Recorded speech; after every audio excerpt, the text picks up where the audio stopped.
Let's rock!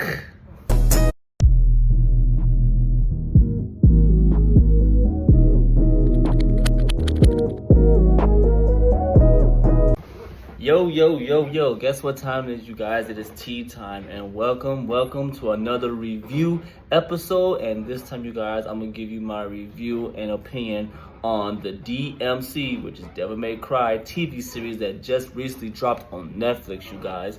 Honestly, it was good up to the very end. I guess you could call it a slow burn, I guess.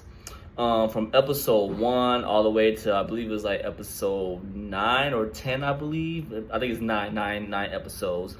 It was a slow burn. First, I want you to know that I am not the biggest Devil May Cry fan, but I am a fan. I got Devil May Cry 1, 2, 3, 4, 5. Even the reboot that they tried to make that everybody hated. Honestly, if you compare that to Devil May Cry 2, it beats it. It beats Devil May Cry 2. But then again, Devil May Cry 2, we all know what happened with that if you did your research. But the DMC TV series that just dropped on Netflix, it's a combination of a lot of things with the franchise. I don't really remember if I've seen a lot of stuff from Devil May Cry 1 in there. I'm gonna have to go back and look at that. But I saw Devil May Cry 2 in there. Definitely saw 3 in there. They even added some stuff in 4. Not 5, but 4. Like DMC 2, 3, and 4 was all up in there. All up. Also, it's an original story. It doesn't follow nothing with the games. Nothing at all. Just like I think it was like 2005 or 6, the TV series they did of Devil May Cry. That one didn't follow none of the games either. It didn't even have like none of the stuff from the games in there. But if my memory is correct, don't quote me, but if I remember correctly, they did say that that series did tie into the actual story of Devil May Cry. I think it like basically tells because I did go and look at that after I got done seeing Devil May Cry the Netflix series that just came out. After I finished that, I went back and watched that one, just like do a little compare and see what was different, what was better, what not was better. And I also found out watching some other YouTubers that I be watching, they said that chronologically, the old 2005 or 6 series that came out basically takes place sometime before Devil May Cry 4, basically. So yeah, but it was good. If you're a fan, you're gonna love it. If you're a fan, you're gonna love Devil May Cry Netflix series. You're going to love it. But if you're somebody that's like, you sit down and you're like looking at it and you're trying to compare it to the games and everything, it's not gonna be that amazing. Where I stand with it, I stand as somebody, I'm in the middle. I liked it for what it was, but because I am somewhat of like I love the games more than the series, I'm looking at these characters like they had Mary, they have Dante, of course. They even had Virgil in there.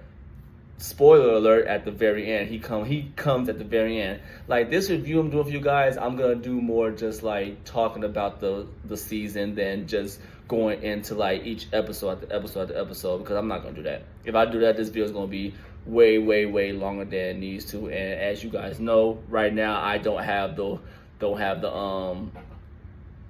stuff to make a long video like that for like review videos. This video is gonna be like not short, but like you're gonna get your peas, and eat it. I'm gonna give you your stuff, okay? But like I said, I'm somebody that really likes the games more than the series, than TV series, and it's like they didn't really do some of these characters justice. I'm not even gonna say it. Well, yeah. Let's talk about the two, Dante, Lady. Those the main two you see almost every episode. They really didn't give them justice. Yes, I know they said this is their own take, their own spin on the franchise. I get that, but sometimes you gotta stay a little true to the characters. You can't just take something like that and then just make it completely different from what people are used to or know. In the Netflix series, there's Dante One-liners, yes, they did those, but they wasn't good one-liners. Stylish when he fights, he was very stylish when he fights. But besides that, there was really nothing else to him. Mind you, this is supposed to be an origin of Dante, basically. Like if they had this and made a Devil May Cry 3, because chronologically you're supposed to play the games Devil May Cry 3, 1, 2, 4, and then 5. Some stuff in 4 you take out and it's supposed to be first. Like there's a part with Virgil that happened before Devil May Cry 3, but anyway, like I was saying, 3, 1, 2, 4, 5. Some of the stuff I was just like, okay, when it came to Dante. And Lady is like, I liked her when she first made an appearance on the show, and then as the episodes went on, I started to dislike her. Now, episode 6 had to be, honestly, like, I agree with everybody else that I've been looking at, because there's other people that also did their own reviews of the series, and I like to see other people's opinions also before I dive into mine. I agree. Episode 6 had to be the best episode. It really was. That episode was really just Mary and the main villain's background, like their backstory, and it was good. Mostly for the villain, not even for Mary, because they kind of did stay on track with Mary's backstory with her family. They just actually showed us what happened. Only thing that was different was what happened to her father, but we'll get into that later. But as for like the main villain's backstory, it made me appreciate the villain more. It made me understand his pain, understand why he was doing what he was doing, understand who that person was, and just like some villains, you just be like, I get it. I get why you went down the path you did. It's still wrong, but I get why you did it. Like his reasoning for what he did, which I'll go more depth into it. It was kind of like, can I say Aaron from Attack on Titan in a way? Yeah, in a way it was. Like his reasoning for what he was doing was just like Aaron, literally. I'll go more in depth into it after I get done with all this. But episode 6 was the best one. But like I was saying, from the moment Mary came on episode 1, I enjoyed her. But then as the episode went on, I started to dislike their version of Mary. I like Mary from DMC 3. I like Mary from DMC 4. I like Mary from DMC 5. That Mary, the Mary from the 0506 series was even better than this Mary. Like, better. Again, this is the origin. I get that. So it's kind of, I'm not going to say it's hard to compare those series together, but if that's the case, cool. Let's compare this Mary and this Dante to DMC 3, because that's technically the origin right there also, if you want to go right there. And DMC 3 Dante and Netflix Dante, they're fight-wise, yes. Stylish-wise when they fight, yes.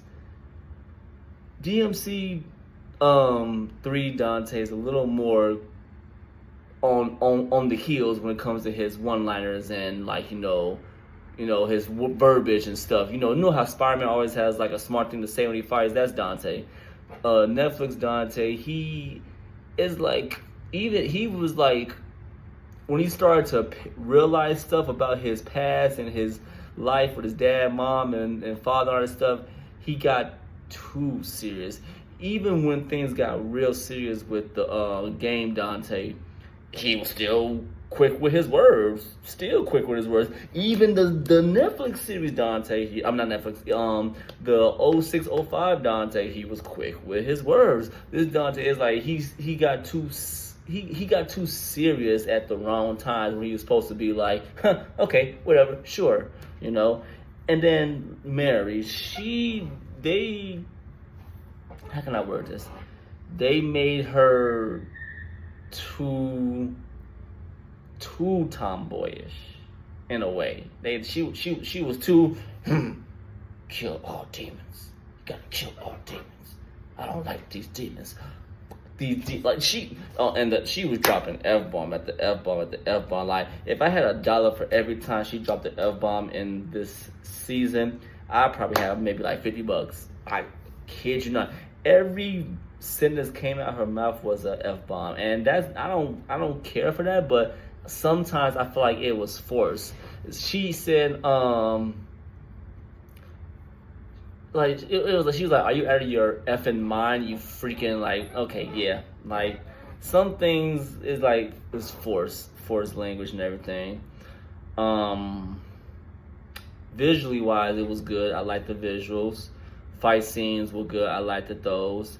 The plot, I did like the plot. The plot was good also. It was more like just how they had the characters, and I didn't even know that Kevin Conroy voice acted the vice president in the season. I didn't know that.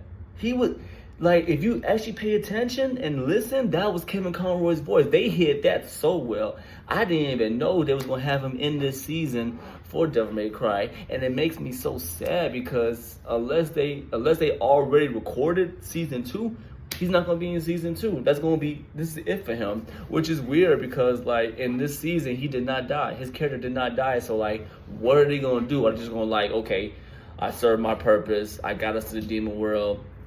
That's it. I'm gone back to the office. I don't know how they're gonna do that. That's gonna be weird. But I guess I can sit here and, like, not break down each episode, but I'm gonna just go through them really quick to let you guys know things I liked about the episode. Give you basically like some summary of each episode that I could really remember, because some of this stuff in the season on Netflix, it's like one of those things where, like, you're sitting back on your phone, so the intro comes on, and then when it gets boring, and some of them episodes I really did tune out. I'm not even gonna lie, I really did tune out, because some of those episodes, it was just like, you look up, that's the important thing, look back down. Like, it's something that you basically, like, play in the background basically while you're cooking. I swear I did that on, like, some of the episodes. I was cooking, listening to it, and while I was playing. But episode 1 clearly introduced to Dante doing his thing, hunted demons, what the bam. Find out that the demons are after his necklace, but they don't even know that. And then the government is also finding out about demons, so they're after his necklace also. That fight was good. That fight in his house was good. I liked that,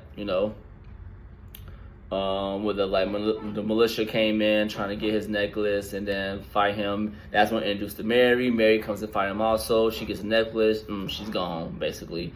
She captures him too. I think that was also episode 1. I think it was. Episode 2, basically the same thing. Demons come to try to get the necklace. I forgot that the rabbit, right, the main villain is a rabbit, right? Cool. So he raw. I like this season. I really enjoyed the villain. Like, basically, he was doing everything he was doing because what happened, like, years ago with him and Mary. See, the rabbit was actually a human that somehow, when he was a child, crossed over to the demon world, right? Check it. And he was living in the demon world basically all his life. But he come to find out that, I guess, I'm gonna call it pollution, toxin, was killing the people that he was living with. So he made a way for, like, them to cross over to the human world. And when that happened, that's when, at the same time, Mary, thing with her father killed her mother. Then she didn't kill her father, but fire started that burned the house down, basically, and killed the father. That's when she got older and joined the militia that basically hunts demons, all that stuff. So when he's crossing over to the human world, bam, he runs to Mary and her group, and it was one of those basically wrong place, wrong time, because at first Mary was going to listen to the dude until a demon came out the portal with his people, started eating everybody. Then she threw a grenade that blew the whole building up, and somehow he survived.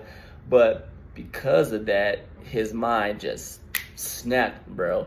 And he put the rabbit mask on, sold it to his face, because I guess because of the damage and everything, he somehow got like demon blood that was keeping him alive.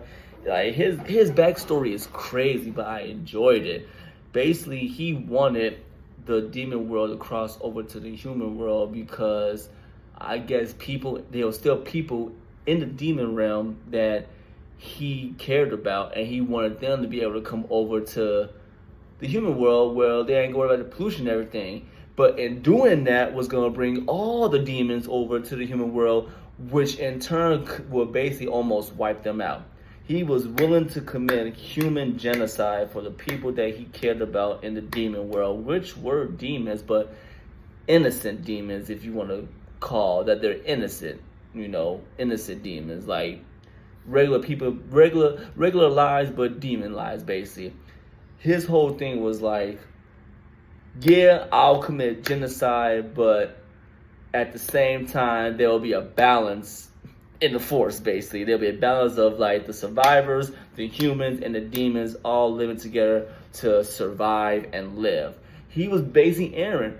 Aaron was willing to wipe out half of the world in Attack on Titan so that his people can live, basically.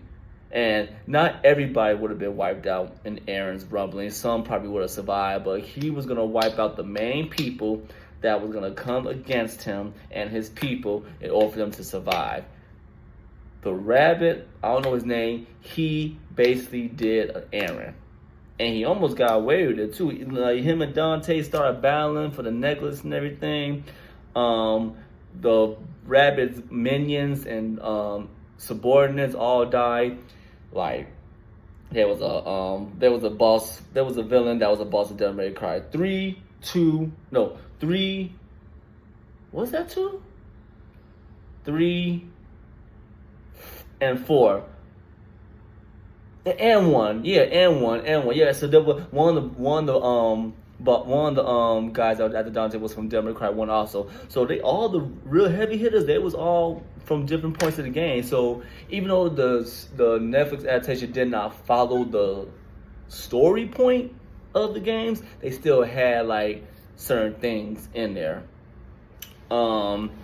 So at the same time, like while they're trying to get the necklace and everything from the military that captured Dante, the rabbit is also trying to basically like antagonize Dante to awaken his devil powers, basically, because he needs the 2 ambulance, Dante's and Virgil's, their blood, but until Dante awakens his demon side, his blood is useless, basically. And what they left out was in DMC3, he also needed like a priestess blood to activate the portal to get Sparta's power and all that stuff. But they just left that out. See, they don't know they stuff. But after that, while all that's going on, Mary finds HQ, where the Rapids HQ, and all her people get slaughtered when they go in there. Besides her, they all get slaughtered. She has a moment where she meets the innocent demon people, and they help her hide and all that stuff, and she starts to slowly have like a change of heart about maybe there are some good demons out there, what the bam, and all that stuff. And after all that's going on, she and Dante team up basically to fight the rabbit, who just fully on turns to a demon because they fought before then. He lost, so he turned to a full demon to get the power of Sparta, which he ends up getting, almost killing Dante. And they pulled a freaking, I don't want to call it this, but basically you guys know they had Mary save the day. Mary basically saved the day. In a DMC world, when does that happen? Not. It does happen. DMC1, Trish saved Dante ass. Okay, that does happen. That does happen. Yeah. But I mean, it was all right. How she did? No, it wasn't all right. I took that bad. She shot nigga all the way on top of a building with a pistol. 1 shot left. Gun basically broken. She fought, and she shot his weak spot. Point blank there. Accuracy like that, I'm like, ain't no way they just pulled that out their ass, bro. But she did that, which gave Dante the ability to get the sword of Sparta, fully transform into his demon and kill old dude, basically. And after that, when they save the world, Mary still betrays him. She's just talking about I'm sorry, Dante, but I gotta take you into HQ. Like, lady, do you not understand what all has happened? Even your own vice president told you that you're expendable. Basically, he told her that. He told her, you can fill a job, you are expendable. He sat there and told her that. I'm like, what are you doing? What are you doing? But he gets the portal. Now, my bad for a quick pause. I was remembering everything. The military vice president gets the portal to go to the demon world, and they just go crazy. They literally bomb the majority of the demon world that we know of over there. The rabbits people are damn near all dead or are in prison, and they start basically setting up shop in the demon world, starting to collect like the crystals, set up camps, building manufacturing buildings in there. And if you guys have not seen the series yet, when you get to the last episode, they show a glimpse of, is it Argus? Is his name Argus? The not the main villain from DMC 2. They're bringing him into the second season, which I'm like, okay, that's interesting. I get that. Cool, let's do that. And also at the very end, they finally show our boy Virgil, because he comes in and starts to rescue some of the refugees that are like locked up. While Dante is knocked out, they basically put that nigga to sleep. I don't know, they freeze him, but they put the nigga to sleep, takes his sword and everything. He's like in a capsule sleep. And now Virgil's on the scene trying to save the refugees. Now, I'm just spitballing here. They have a chance to make season 2 better than season 1. And there's only one way. They gotta get Virgil right. They got to get Virgil right. If they do Virgil right in season 2, there's a chance that season 2 could be better than this season. That's all. That's it. They gotta do Virgil right. They gotta do right voice actor, right way of doing him.